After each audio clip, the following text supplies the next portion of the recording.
What's up everyone? Welcome to Program Your Remote. Today I'm going to show you how to remove the spare tire out of a Chevy Equinox. This is a 2020, but it'll be the same on several different years.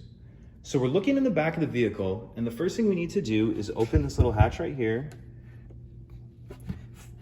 fold it over like that, and then you're going to want to grab a hold of it and pull it towards you about an inch or two, and then it'll lift out of there. We'll set that to the side. And now we need to remove this piece. And if you look, see if the camera will pick it up, there's a little handle right here. So you can get a hold of that and just pull up, and it's just Velcro down, and it'll just lift out of there like that. We'll set that to the side.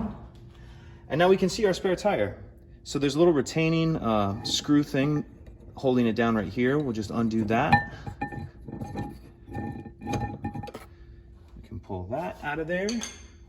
And then if we lift our spare tire up, you can see the jack and everything else you'll need to change your tire right there. And then you'll just reverse it to put everything back together. So pretty simple. If you have any questions, please let me know. If you could take a second to like and subscribe, it helps us out and I'd appreciate it. Thank you.